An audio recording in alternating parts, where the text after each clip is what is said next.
ಮಂಡ್ಯದ ಮಾಜಿ ಸಂಸದೆ ಹಾಗೂ ಕಾಂಗ್ರೆಸ್ ಸಾಮಾಜಿಕ ಜಾಲತಾಣದ ಮುಖ್ಯಸ್ಥೆ ರಮ್ಯಾ ತಮಿಳು ನಟ ಧನುಷ್ ಅವರ ಅಭಿಮಾನದ ಹಾಡಿಗೆ ಟ್ವೀಟ್ ಮಾಡಿ ಶುಭ ಕೋರಿದ್ದಕ್ಕೆ ಮತ್ತೊಮ್ಮೆ ಕನ್ನಡಿಗರು ರಮ್ಯಾ ವಿರುದ್ಧ ರೊಚ್ಚಿಗೆದ್ದಿದ್ದಾರೆ. ತಮಿಳು ನಟ ಧನುಷ್ ಅಭಿನಯದ ಮಾರಿ 2 ಸಿನಿಮಾದ ರೌಡಿ ಬೇಬಿ ಹಾಡು ಇತ್ತೀಚೆಗಷ್ಟೇ ಬಿಡುಗಡೆಯಾಗಿದ್ದು ಯೂಟ್ಯೂಬ್ನಲ್ಲಿ 10 ಕೋಟಿ ಹಿಟ್ಸ್ ಪಡೆದುಕೊಂಡಿದೆ.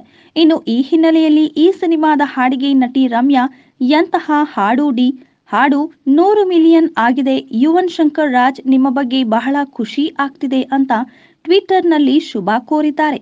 ಇನ್ನು ಇತ್ತೀಚೆಗೆ ನಟ ದರ್ಶನ್ ಅವರ ಯಜಮಾನ ಸಿನಿಮಾದ ಹಾಡು ಹಾಗೂ ಸುದೀಪ್ ನಟನೆಯ ಪೈಲ್ವಾನ್ ಸಿನಿಮಾದ ಟೀಸರ್ ಕೂಡ ಯೂಟ್ಯೂಬ್ನಲ್ಲಿ ರಿಲೀಸ್ ಆಗಿ ಯಶಸ್ವಿಯಾಗಿದೆ. ಆದರೆ ರಮ್ಯಾ ಅವರು ಈ ಸಿನಿಮಾದ ಬಗ್ಗೆ ಏನೂ ಮಾತನಾಡಲಿಲ್ಲ. ಅಷ್ಟೇ ಅಲ್ಲದೆ ಭಾರತದಾದ್ಯಂತ ಯಶ್ ಅಭಿನಯದ ಕೆಜಿಎಫ್ ಸಿನಿಮಾ ಬಿಡುಗಡೆಯಾಗಿ ಸೂಪರ್ ಹಿಟ್ ಆಗಿದ್ರೂ ಕೂಡ ಈ ಸಿನಿಮಾದ ಬಗ್ಗೆಯೂ ಟ್ವೀಟ್ ಮಾಡಿ ಶುಭಾಶಯಗಳನ್ನ ಹೇಳಿಕೊಂಡಿರಲಿಲ್ಲ. ಆದರೆ ಇದೀಗ ರಮ್ಯಾ ತಮಿಳು ಸಿನಿಮಾ ಬಗ್ಗೆ ಮಾತ್ರ ಹೊಗಳಿದ್ದು ಕನ್ನಡ ಅಭಿಮಾನಿಗಳ ಕಣ್ಣು ಕೆಂಪಗೆ ಮಾಡಿದೆ.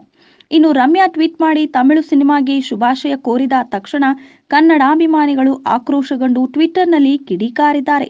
ಅಂಬಿ ಅಣ್ಣನ ಅಗಲಿಕೆಗೆ ಬಾರದೆ ದೊಂಬರಾಟ ಆಡಿ ಮಾತೃಭಾಷೆಯಲ್ಲಿ ಯಶ್ ಅಭಿನಯದ ಕೆಜಿಎಫ್, ಸುದೀಪ್ ಅವರ ಪೈಲ್ವಾನ್ ಮತ್ತು ದರ್ಶನ್ ಅಭಿನಯದ ಯಜಮಾನ ಇವಳ ಕಣ್ಣಿಗೆ ಕಂಡಿಲ್ಲ. ಪರಭಾಷೆಯ ಧನುಷ್ ನೆನಪಾದ ಅಲ್ವಾ ಅಂತ ಪ್ರಶ್ನೆ ಮಾಡಿದ್ದಾರೆ. ಇನ್ನು ಈಕೆಗೆ ಕನ್ನಡವೇ ಜೀವನ ಕೊಟ್ಟಿದ್ದು, ಕನ್ನಡದ ಜನ ಸ್ಥಾನ ಗೌರವ ನೀಡಿದ್ದಾರೆ.